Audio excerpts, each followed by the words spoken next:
Well, good afternoon, fellow shareholders and guests, and welcome to today's webinar. I'm Russell Fitz, AirFuture Group Chairman, and together with me is John Menninger, our CEO. Congratulations to all the first-time users and Zoomers who have bravely navigated the terrors of registration and logging in and learning a bit about how the system works. Although for myself, I'm not a first-time Zoom user, I am a first-time Zoom host. So I'm hoping that in this Zoom, the unexpected that they say you should prepare for doesn't actually happen.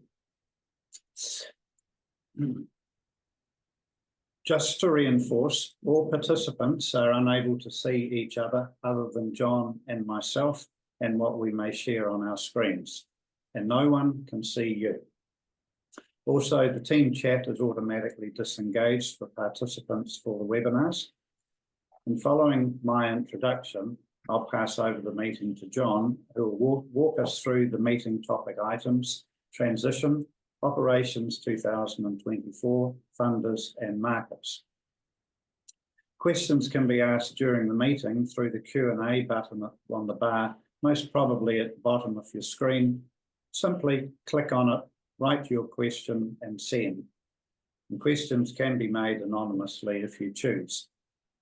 And we'll set aside time following John's presentation to answer as many questions as possible.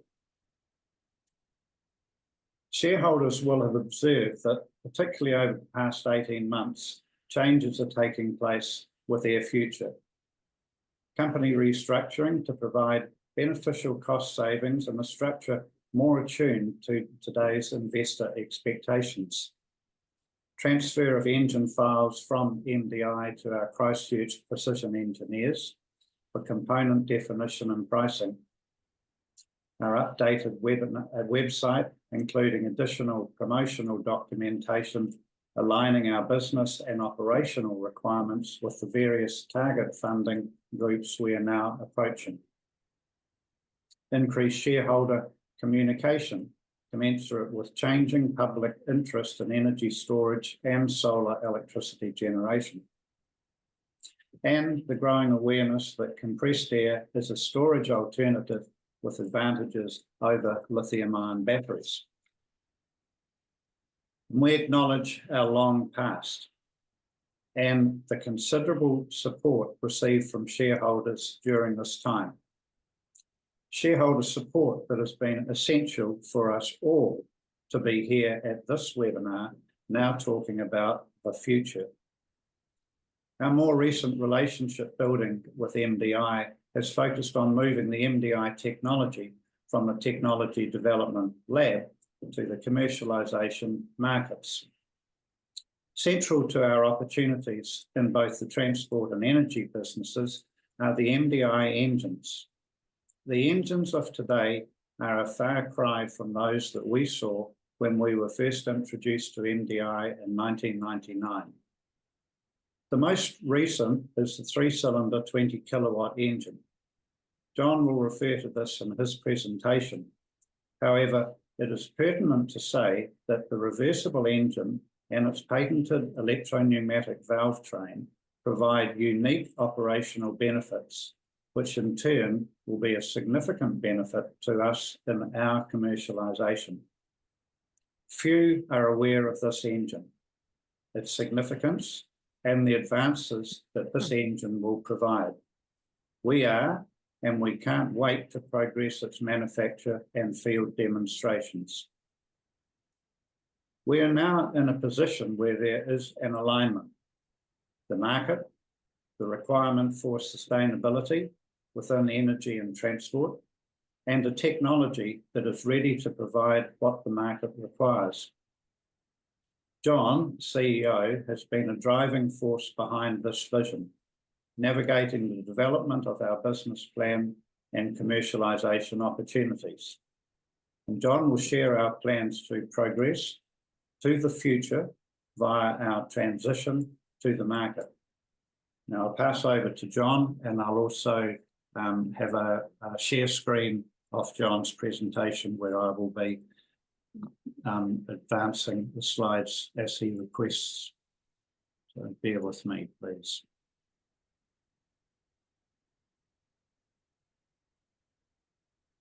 You there, John? I am. All yours. Thank you, Pat. Hello, everybody. Good morning, and 2 hours later in New Zealand. Russell, the screen's jumping around. Sorry, that's Or me. is it my screen? No, it's me. Okay, got you. Well, what I want to do today is something that we've been wanting to do for a very, very, very long time.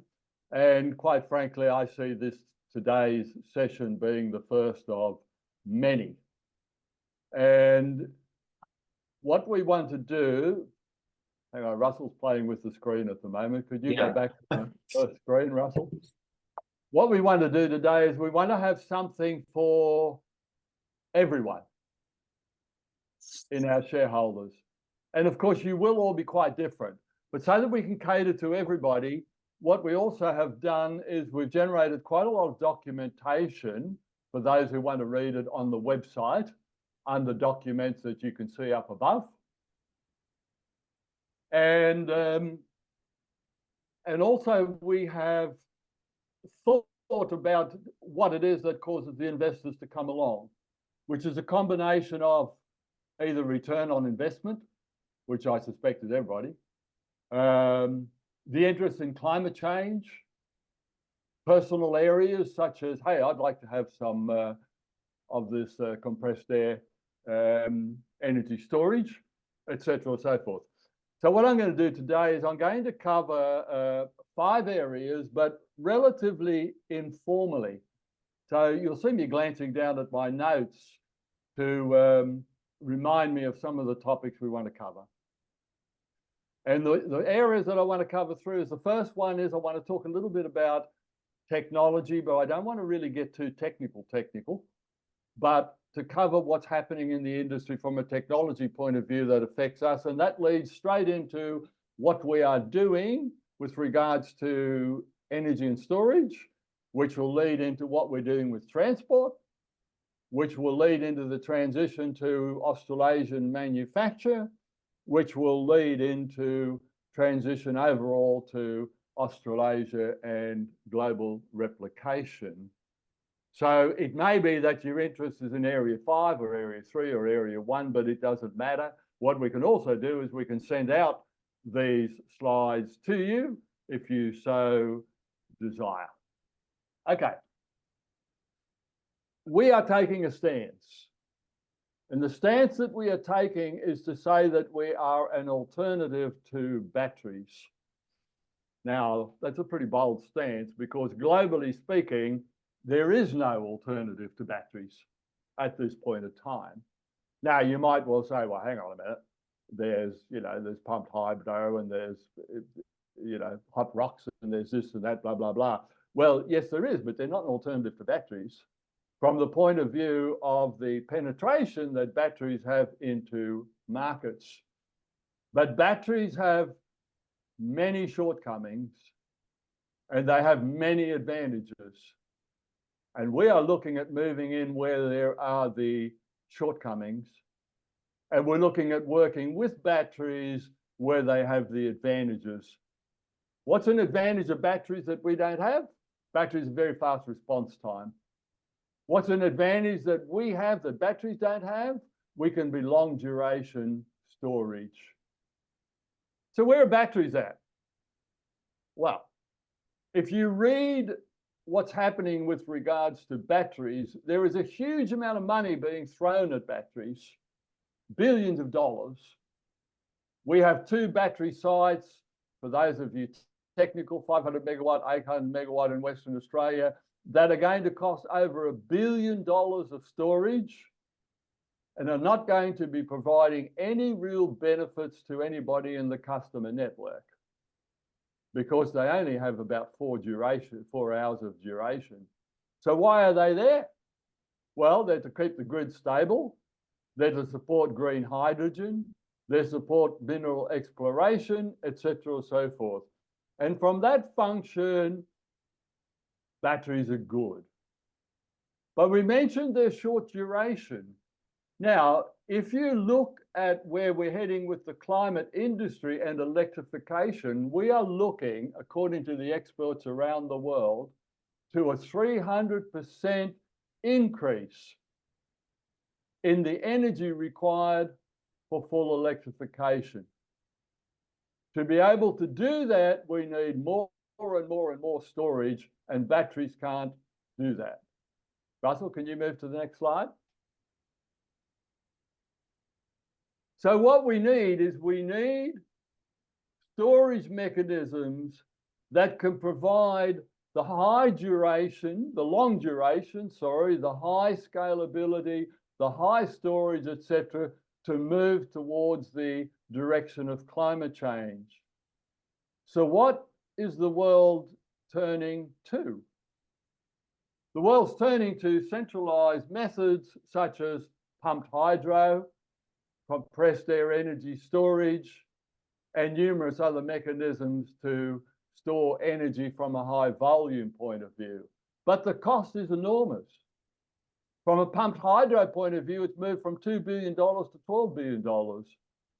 From our big brother, our compressed air energy storage that stores it in underneath caverns and so forth, etc., hundreds of millions of dollars is going into this technology to enable them to provide long duration storage to a growing network of electrification.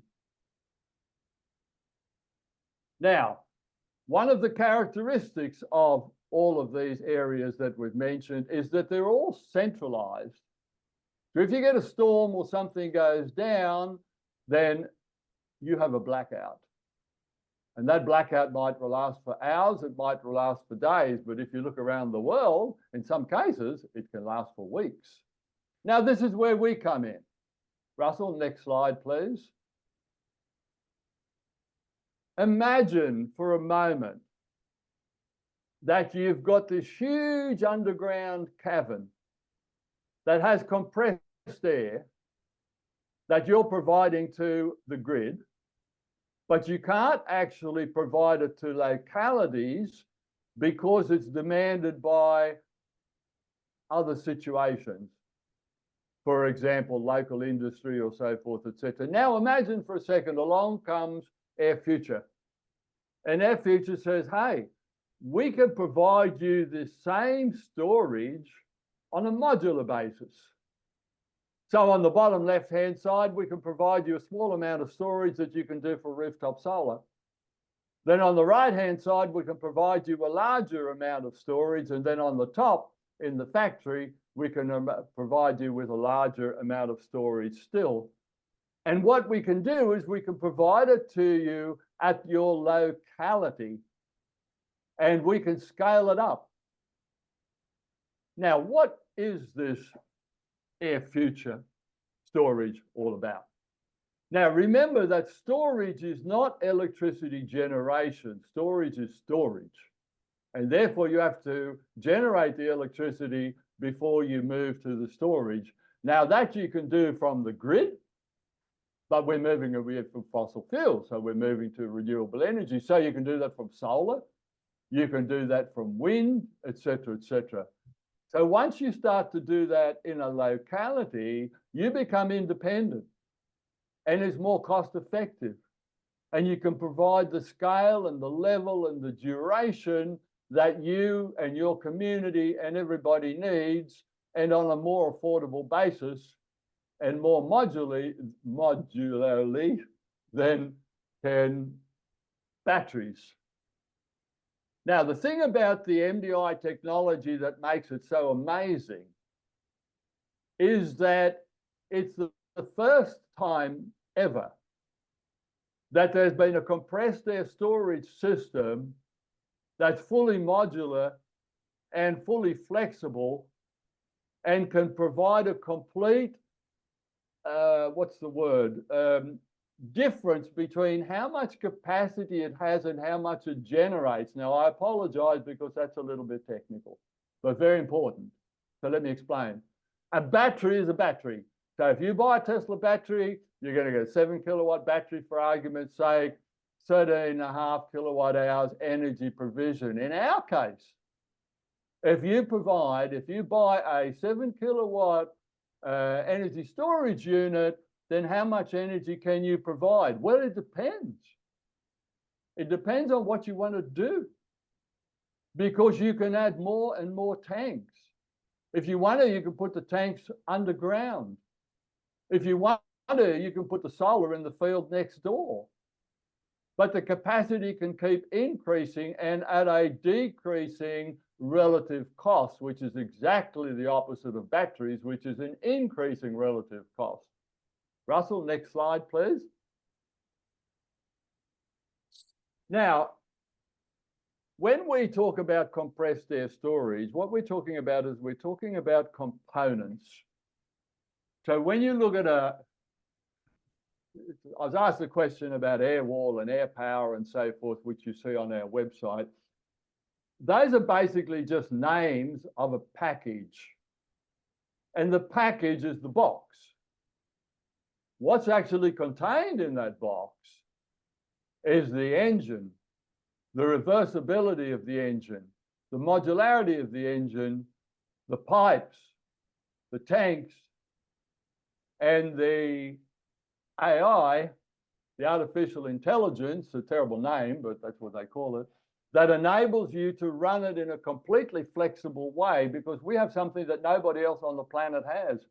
We have a compressed air engine with multiple pistons that is reversible, that can be used for regeneration, or it can be used for compression.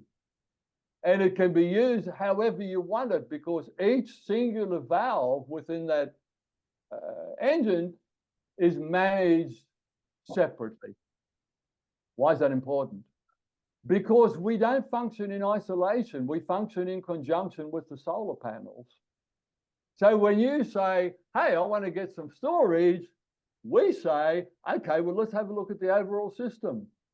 Because once we work out what money you want to spend and what you want to achieve and everything like that, and what solar panels we need, we can design the system exactly the way you want it.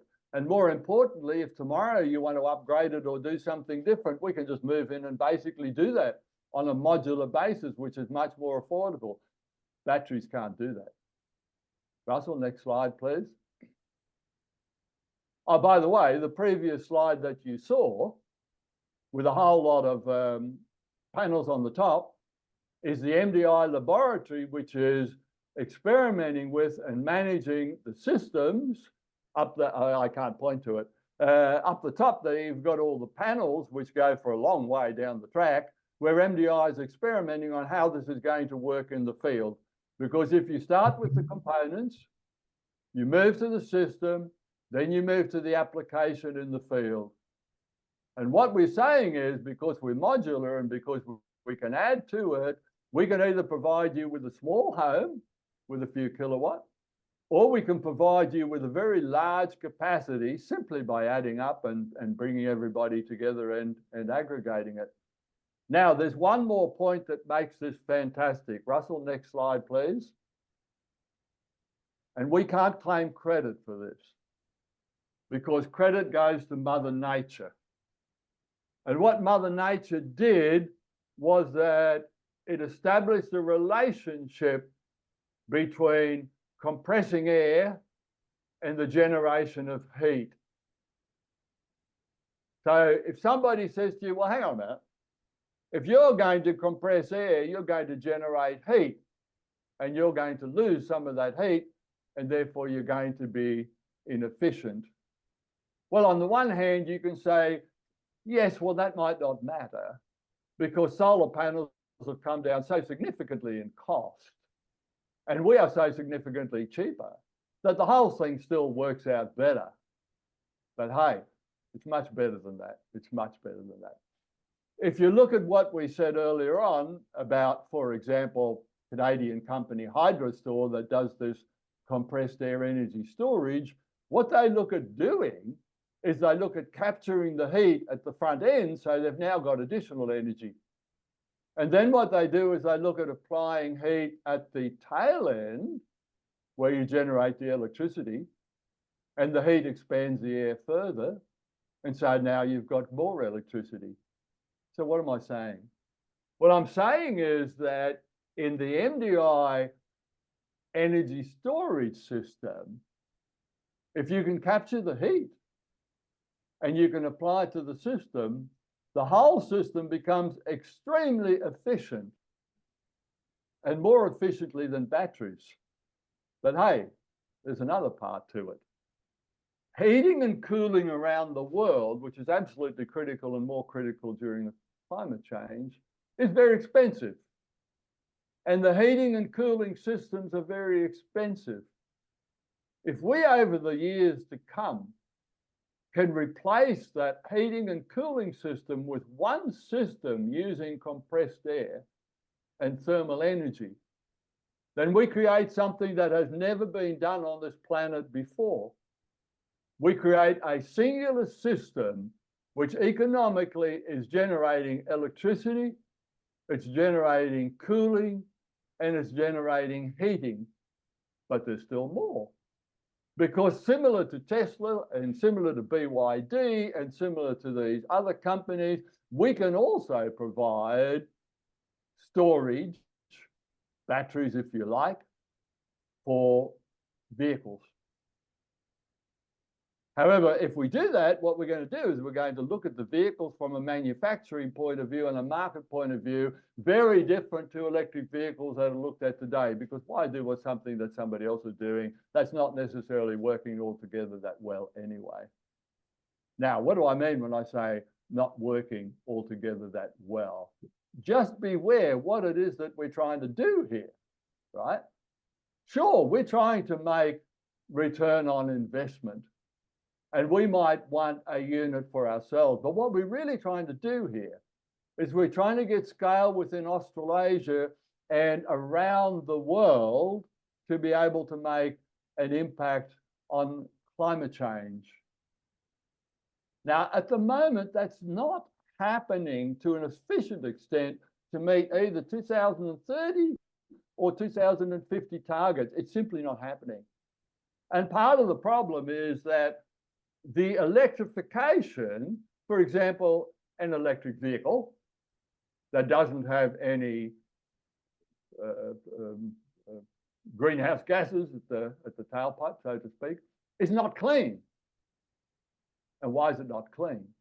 Well, firstly, the manufacturing production process for the batteries and for the vehicles is seriously not clean, especially when you include the mining and everything like that. Secondly, when you charge the battery, at the moment, you're predominantly charging it with non-clean. So you've got a whole change of thinking.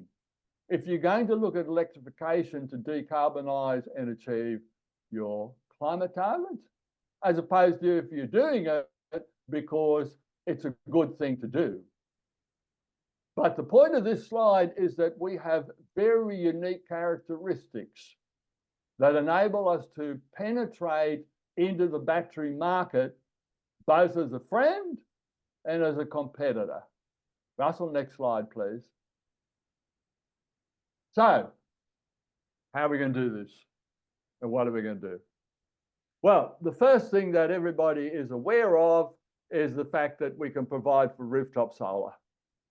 So the unit that you see there that MDI has called the Airwall, but you can call it whatever you like, basically contains the reversible engine, the piping, the software controls, and the tanks. So it's not much different to a Powerwall from the point of view of conception. But if you want to double it, or you want to halve it, or you want to go off grid, or any of those sort of things, they're very different. Because of the fact that it's more affordable, it's more measurable, etc., and so forth. Now we've stuck this one, which is obviously just an animation, on the side of the wall. If you wanted to, you can stick it underground.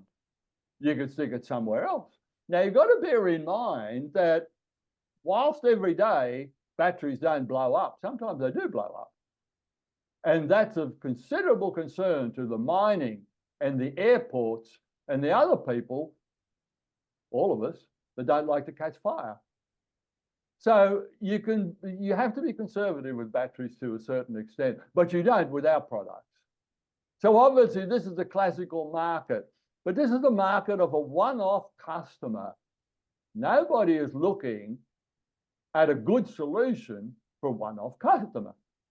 What they're looking at to say that if this house can effectively use this storage, then let's do it 1 billion times. Russell, next slide, please. Now, before we move away from consumers, what about industry? I can tell you psychologically that everybody dislikes energy providers at the moment because they're expensive and their profitability management and everything like that, blah, blah, blah. Now, it's not entirely their fault because it is difficult going through a transition where you're progressively winding down coal and gas, etc., and so forth. But industry is ready to do their own thing. Industry is ready to utilize decentralized energy generation, such as wind and solar and batteries, or compressed air energy storage, to enable them to go off the grid or supply themselves and supply back onto the grid if that is desirable and economical to do so. Now, why do we see this as a huge opportunity for us? Because this is a larger installation, and the moment you get to larger installation, you need more scale. And the moment you need more scale, we put our hand up because this is what we're good at. Because we're modular, we're affordable, etc., so forth. Russell, next slide, please. Now we get to the Holy Grail. I subscribe to newsletters out of the United States for microgrids. And the amount of activity, especially on the back of the Inflation Reduction Act by the Biden administration in microgrids is enormous. And a microgrid is basically an independent network, and we just had a look at one for IKEA, but it's an independent network that connects together that looks like a grid, except that it's only local. But it can connect to the main grid, or it can say, no, thank you very much, we will stay local. So in a microgrid, you might have some solar, you might have some wind, you've certainly got storage units, etc., etc. You might have a lot of houses, you might have some industry and so forth. Now, what happens if you get a microgrid and you combine everybody together? What you have is you have a power plant, like a coal-fired power plant. What happens if you combine 1 million decentralized users together and collaborate on the power generation? You have a power plant. And you have locality independence, which means you have resilience. This is a huge thing. And what we're talking about being a huge thing is decentralized energy is a huge thing, a huge thing. And it has the centralized energy companies quite concerned because who's now going to own the customer? And that's the $1 million question. But the benefit for us, because of our affordability and our scale and our collaboration, whether with batteries or with other units, etc., so forth, is enormous. Do we have shortcomings? Oh, yes, absolutely. We have shortcomings. Everybody has shortcomings. What's an example of a shortcoming? Well, we take a little bit longer to kick up. If you want something to kick up in microseconds, it's not necessarily us. But when do you actually need that? The main reason you need that, we'll get to in a second, is if you're working with the grid, not if you're working offline. Russell, next slide, please. Okay, so what we've got during this transition phase, we've got centralization and decentralization. Now, why to some extent is centralisation old hat? Well, I mean, when I say it's old hat, that's John speaking. The world might not say it's old hat, but I predict that it's progressively going to be old hat because it's very costly. Once upon a time, you had centralisation because you had coal. Now you no longer have to get near the coal because you can generate anywhere. So what you've got in this diagram on the left-hand side, you've got these huge batteries, but they're centralised. So you need very expensive grid, non-ecological friendly, to be able to get it to the community and to get it to the home. Well, why do you do that when the community and the home can do it together themselves? Now, you might then say, okay, well, you know, I can see this is progressively happening, but why is it not happening a lot faster? Answer, batteries. Batteries are too expensive and they're too limited, etc., etc. So in Australia, we have far more solar than we have batteries for those very reasons. Russell, next slide, please. So then we move to the cars. All right, so you've got batteries, you've got storage, you've got these huge advantages for being able to network and go decentralized, etc., and so forth, but you can also drive cars. Now, what's the biggest problem with cars at the moment? Lack of models. Tesla's only got 2 models in Australia. Why? Because it's too expensive to produce more models. Their models are expensive. Why? Because lower cost models don't provide profitability. So you've got Mercedes and BMW and everybody moving into electrical vehicles, but they're not making any money out of it. We're different. Why are we different? Because our vehicle construction is different, because our battery our storage supply is different, and our manufacturing is different. So the Green Air is an example of a small end vehicle that is basically available now, but will need to be locally manufactured unless it's imported. And we'll get to the importing side in a minute. But I just want you to be aware that this vehicle is active. And if you go to the website, you'll actually see under documentation, and you'll see a brochure for it. Russell, next slide, please. So then we move on from there. Now, what's the fancy thing about our transport? It's not that we have this vehicle or that vehicle or so forth. It's that we can make any vehicle. Now, markets are very different around the world. If you look at the 2 top products, they're basically the AirPod, which has already been made, is already manufactured. They're just 2 different versions of it, right? One of the versions on the left is open tailgate area, and the one on the right is closed. What's the characteristics of the 2 products down the bottom? We don't have those. But how quickly could we make them? Very quickly. Would we do it in joint venture? Most likely. But we can work that out as we get there. Are we going to be actively searching for it? You bet. Are we going to drive it? Probably not, because probably other people will come to us, and they already have. So just keep that in mind, that there is no limitation in the models that we can address. They've just got to be profitable and beneficial to do so. Russell, next slide. And there you have it. That was one of the first vehicles whereby that actually did it. Who came along? Veolia. What did they want? They wanted a compressed air waste vehicle. So we built it. Now the next stage of, so that's on the street in France, Luxembourg. Lille and Marseille. Marseille. So the next step with this vehicle, because of the modularity, is that we're going to upgrade it to a larger engine. So it's currently got the smaller engine, we'll upgrade it to a larger engine. Russell, next slide, please. Then we've got the next example. We were approached by the World Expo. And the World Expo asked us to make trains to ship the customers around the campus in Dubai. That lasted 6 months. We built 6 trains and $23 million visited, many of them going on our air train.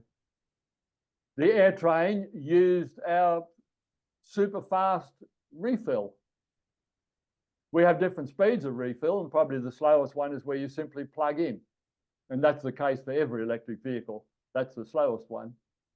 But we have fast ones which are much faster than electric vehicles. Because electric vehicles, you still require electricity. We can actually use air to refill, and we can prepare that air from the electricity offline, not at the time you're refilling, so it's ready when you roll in to refill it. And that's a whole other story, because that's a very exciting differentiation between what we do and what others do. Next slide, please, Russell. And the module air, which you see down the bottom, has already been fully designed and with the capacity to build it based on the back of the air train. So it's ready to rock and roll, so to speak. And we've already done experimentation with KLM Airlines with regards to the AirPod. We know what the airlines want. We've already spoken to the airlines here. So it's a matter of getting that project moving when we have the resources to do it. But it's there and it's ready. So it's a classical example of where a product lies somewhere in between supply and demand. The green air is ready to do, so it's supply. This product is ready to design, but not ready to manufacture yet en masse. So it rests somewhere in between, but it is part of the transitional project. Next slide, please, Russell. And here is the example where in the MDI manufacture, you can see the yellow down the bottom. Russell and I were joking the other day saying, you know, check that you're not a robot. How many squares can you see where there is some yellow? And we saw 3 of them. But this is in the MDI factory. So here's an example of where you can produce things using a factory, which is something that in the long term we would do using proprietary factory. But you can also do it with outsourcing. Next slide, please, Russell. So this is still the factory, bearing in mind that these engines, you know, they can be a 2-cylinder engine, they can be a 3-cylinder engine, they can be a 7 kilowatt, they can be a 20 kilowatt. We can rack them together. We can do what you like. So our flexibility in building vehicles or providing energy storage is huge, and it's also regional in locality because we manufacture on a distributed basis. Next slide, please, Russell. Okay, that's the background. Now we move towards operation, transition, and starting to roll out product across Australasia with a view to global replication. Now, the first thing we want to do is to demonstrate that this is easy to do. So what we do is we function between the MDI technology and the cloud servers in Europe, etc., and Christchurch, in this particular case, Shamrock Industries, to demonstrate the ease with which we can produce an MDI engine. And it is relatively easy because it's in 3 parts. You've got the bottom engine, which you can basically get from anywhere else, provided it's the right size and this and that. And we've already identified numerous locations where we can get it from, and we've already got that in train. The intelligence and the uniqueness all sits in the top half. So that has to be made en masse to suit the particular type of engine you're using. And then you've got all the systems surrounding, which is the software and the piping and everything else that's needed. So that's active right now. We're waiting to get a situation where we've got quotes for different volumes and so forth. And right now, Europe is on holidays and MDI has been away up in the mountain with their kids. Sorry, MDI president, Cyril Nagra. and he's due back next week, I think. Okay, next slide, please, Russell. And now we're down to the last 3 slides. So what we are saying in the road ahead, we're saying that technology development and commercialization need to combine, and they need to be interactive. So MDI has done an amazing job in developing the technology to the state that they're in, but their shortcoming, and part of the reason it's taken so long, and part of the reason that it's difficult for them from a financial structuring point of view, is that they haven't linked it yet to mass commercialization. What in the investment industry we call monetizing something. You got the technology, well, that's great. But if you don't monetize it by commercializing it, you're not creating the value. Now, MDI has been very good at the technology. They've been very good at the private clients, but they have not been very good at the commercialization because that's not their speciality. But that's our speciality. For Australasia, our speciality is to commercialize. But the trouble is, we've been waiting on the technology. So the 2 areas have not been in collaboration from the point of view of taking it forward to mass commercialization. Now that's happening. Now that transition phase, what's meant by the transition phase? The transition phase is the phase where the technology and the commercialization come together to produce regional manufacturing, which is catering to the regional markets, which differ region by region by region. Different in Vietnam than different in Australasia. Now, the thing is that the moment that we do anything at all, whether it be in transport or whether it be in energy, we look at the ability to globally replicate it, because the beauty of our product is that it's globally replicable. But let's not kid ourselves. When you do something as mass as what we're doing, you really need to be aware of this thing that we learned back at school, which is the SWOT, that stands for the strengths and the opportunities and the weaknesses and the threats. Because they're not there every day, and they're not there at the beginning of the day or the beginning of the year or whatever. So you've got to be ready to jump on them. You've got to be ready to overcome any of the hurdles, etc., and to capitalize on the strengths and the opportunities. Russell, next slide, please. Which brings us to the document that we circulated to you in the follow-up to this invitation. Now, on the left-hand side of that, what you see is the stages in a simplified manner. There are actually 12 stages, but this only shows you 5. So those 12 actually break it down a little bit more. But what you actually see on the left-hand side is the technology or the intellectual property and the transitioning of that. Then you see the build, which is another word for manufacturing, and the transitioning of that. Then you see the markets. Now, the markets don't transition from MDI. They are us. We find the markets. But remember how we said you go from component to system to application? What we need to do in conjunction with MDI is we need to adapt it to the market. Then you've got the sales and the distribution, which is a combination of wholesale and retail, because we have so many markets, it would be silly to try and do them all themselves without distribution channels. And then as we do that, we globally replicate.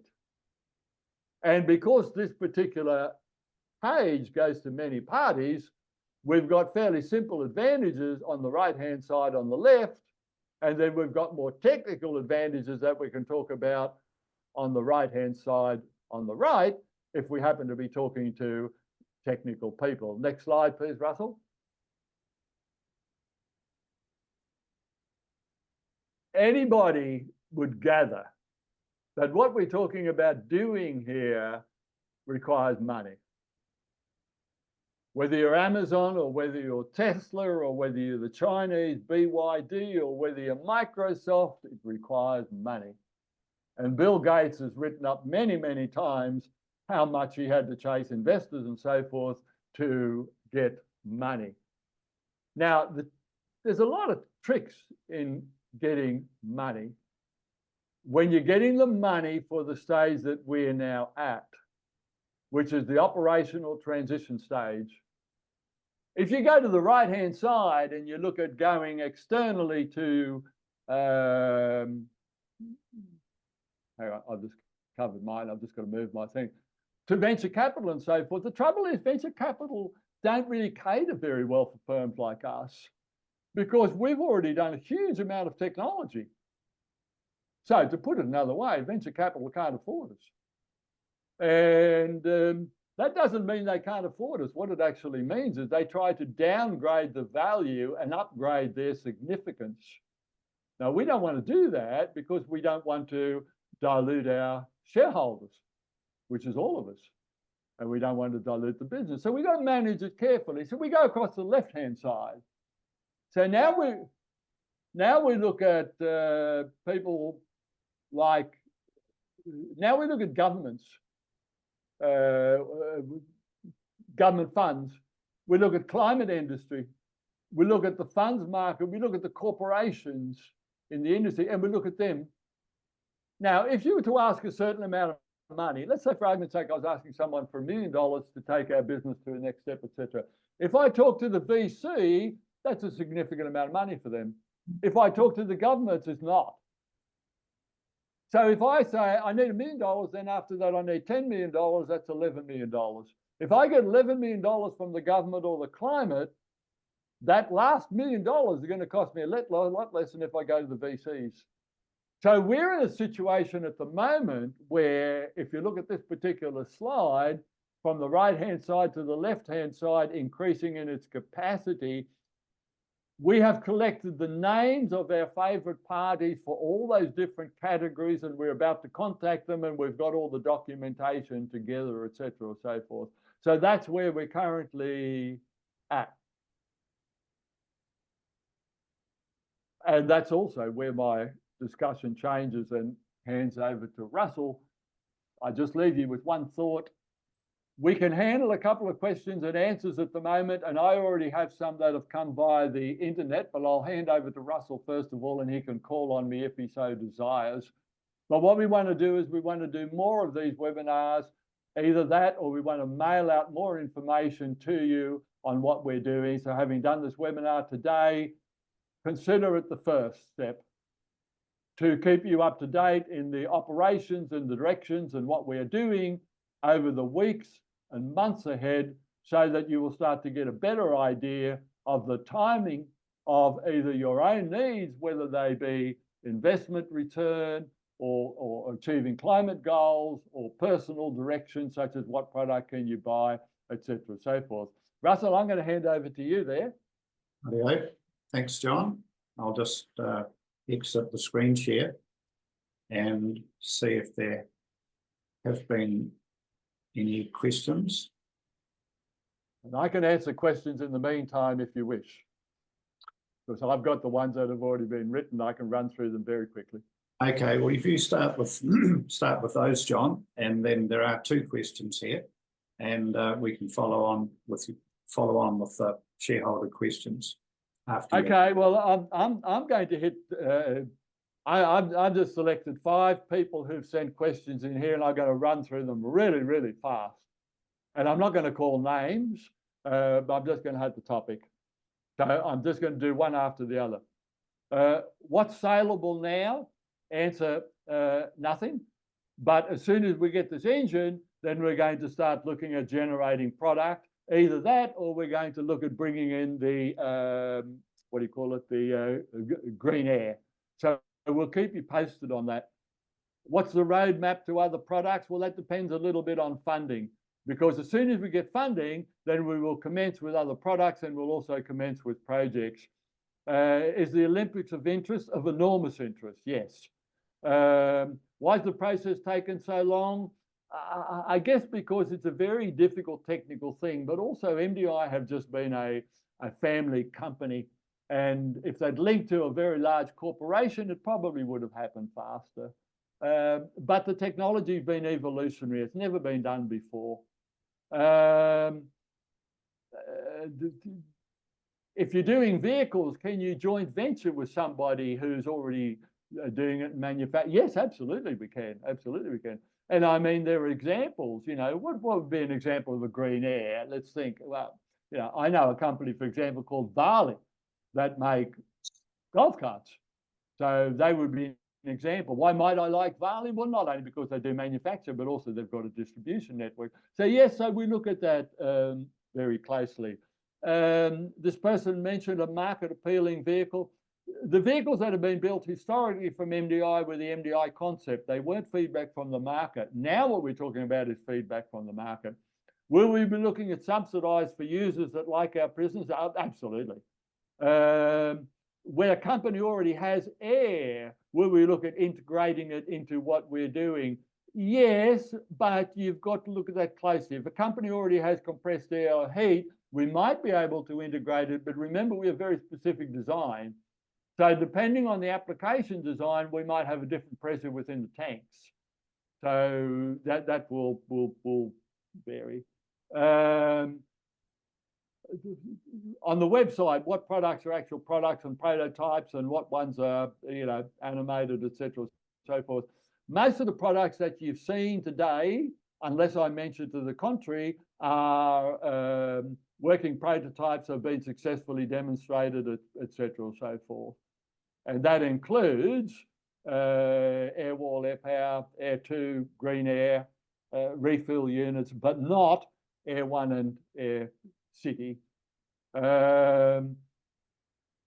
Residential storage off grid, yes, absolutely. But do remember that we store, we don't generate. So you've got to have sufficient generation. Now, if you say that you can't generate because you haven't got a good roof or you've got too many trees around, what you might find, what you will find in the future is that you can probably join what they call a solar garden somewhere else, so you can still have your solar generation without having to have it yourself. Will there be opportunities for early adopters? Yeah, well, I certainly hope so, because early adopters are very valuable people to us, whether they be businesses or individuals, etc. So that's something we will very much look at.